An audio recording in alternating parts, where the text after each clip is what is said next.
Welcome back. If you've only just joined us, you're watching the Daily Roundup with Nina. It's now time for our conversations. Namibia has taken a major step towards preparing young people for the world of work following the launch of the National Work Integrated Learning Policy for 2025 to 2030. And this was by the Ministry of Education, Innovation, Youth, Sports, Arts and Culture. The policy aims to strengthen the connection between education and industry by ensuring that students gain practical workplace experience before graduating. And it also seeks to improve graduate employability, also supports and skills development, as well as create stronger partnerships between training institutions and employers.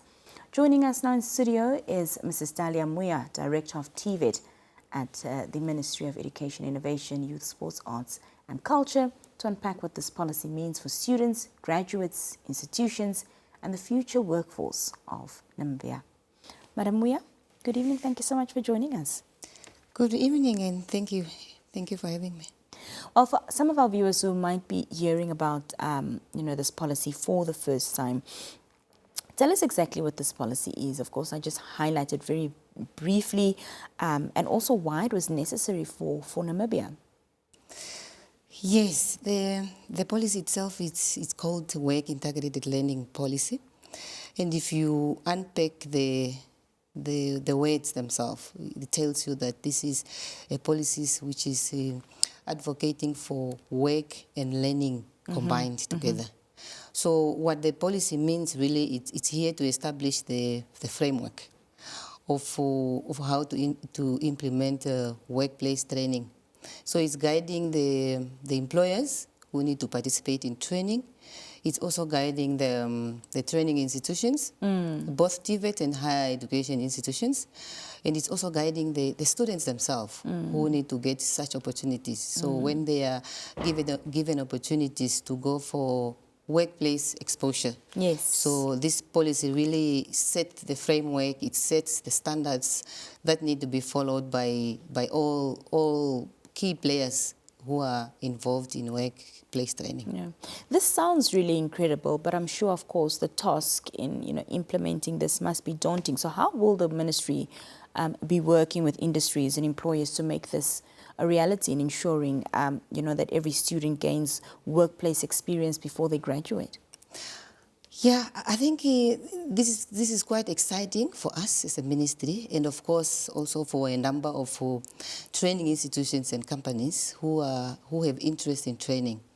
So what the policy, in terms of the implementations, what we start with is to set up the team that will drive the implementation.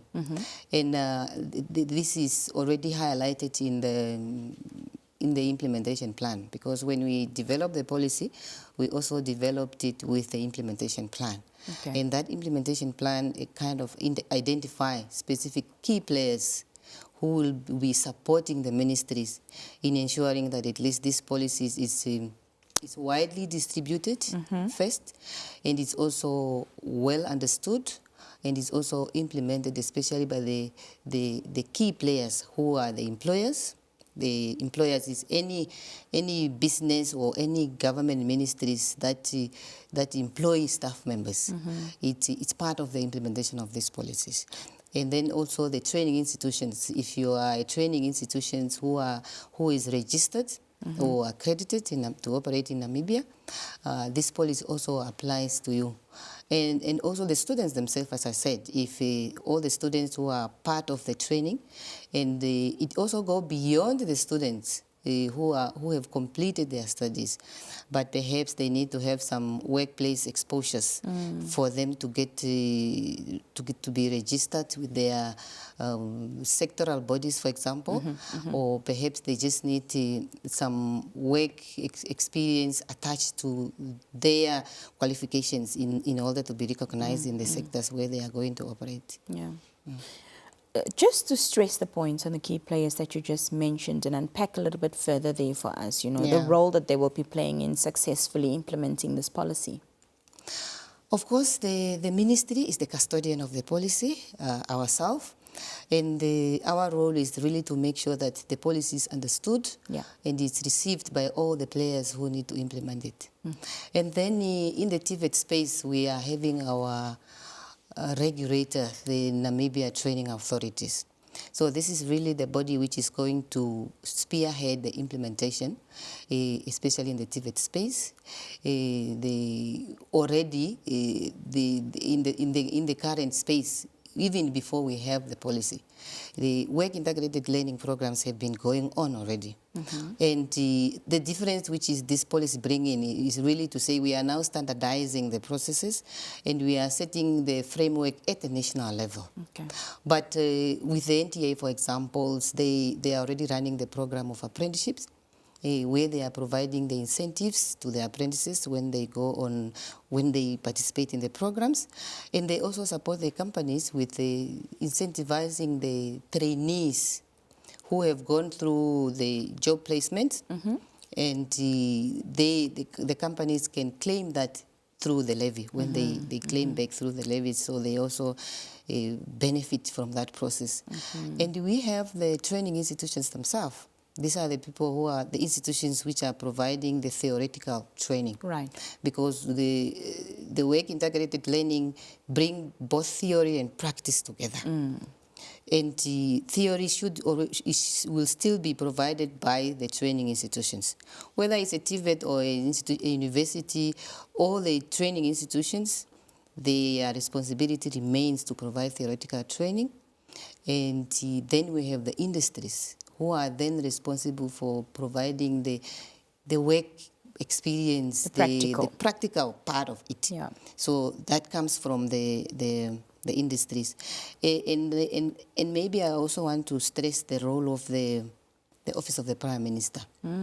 Because what we are driving with this policy is also to make sure that the government take the lead. Because we always say the government is the biggest employers. And we have a number of ministries who need to provide these opportunities, especially the internship and the attachments. So those are the students who are coming from different institutions, and they need to be placed in the government ministries also to just have that work exposure. So they have a big role. So OPM is the custodian of training for public service. They also then have the role of making sure that at least all the government ministries become active players in the implementation of work integrated learning programs. And maybe if I can also say, because you know when we say work integrated learning, it's quite a very broad term. But when you unpack it, you realize that it has a lot of different programs within. And this policy now have really then clarified that. It's now telling us when you talk about any intern, it means this is a student who is enrolled at the universities and is coming for work exposure. And it's also telling us again, the will policy also include apprenticeship. So apprenticeship also now is defined proper to say the apprenticeships, these are apprentices hired by the businesses and supported theoretically by the training institutions. Because you find some of these terminologies being used mixed up. Because everybody is saying I'm having an apprentice. I'm an intern. But that's supposed to be an intern or it's supposed to be a trainee.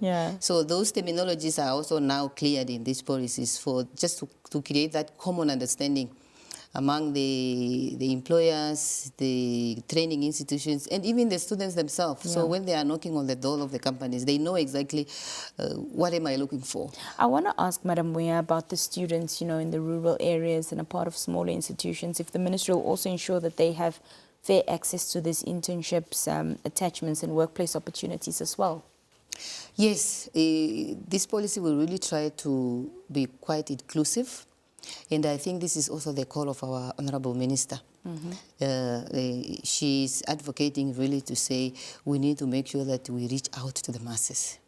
And already with these policies, we are saying we need to reach out to the constituencies in terms of distributing the policy itself, and also to speak to them. because given that it's a national policies and it has so many programs, it includes even programs which can be run at a low level. Okay. Perhaps not at a corporate level where we have big companies with big machines, but at least even an SME who is based in the rural areas, they can also participate. Okay. But of course, we also want to make sure that we don't compromise the quality. Yes. And this is really to make sure that at least before the students are placed at any workplaces, some basic assessment has to be done, just to make sure that at least the issue of safety is taken care of, as well as the environment is suitable. Yeah. And even when you request for students, we need to make sure that is your operation speaking to the students you are looking for. If you are having a small guest house somewhere, so we do not expect you to hire electricians to come and work for you, because we know you will not have enough exposures for them. But we align your needs to your operations to the students you are requesting for. Just lastly, Madam Mwiya, this integrated learning policy is a 5-year strategy from 2025 to 2030. So Yes. looking towards 2030, what is it that the ministry hopes, or what impact is it rather that the ministry hopes that this policy would have had on Namibia's youth and of course the country's workforce overall? Yeah, I think the biggest one is to, at least it has improved the quality of training. Meaning most of our graduates who are coming out of our TVET institutions and also our universities, they graduate prepared for the market, because they at least have an opportunity to be exposed to the workplace environment before they graduate.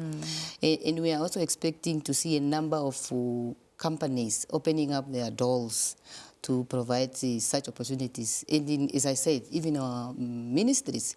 So we are expecting to see a number of students within our ministries given opportunities for 6 months or 1 year, whatever period which is applied to their programs. But at least we want to see the uptake really coming out stronger.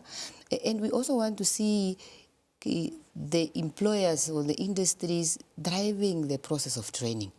Because one of the objectives of this policy is really to turn the system a little bit around to say, we want the training to be demand-driven.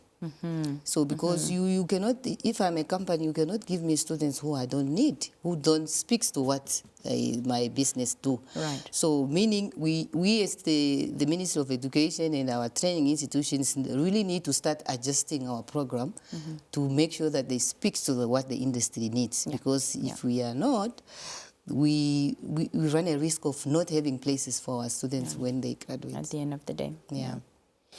Mrs. Dalia Mwiya, thank you so much for joining me on the Daily Roundup. It was lovely having you with us. Thank you so much for the opportunity. Well, we're going to come back after this brief break with more conversations. Stay with us.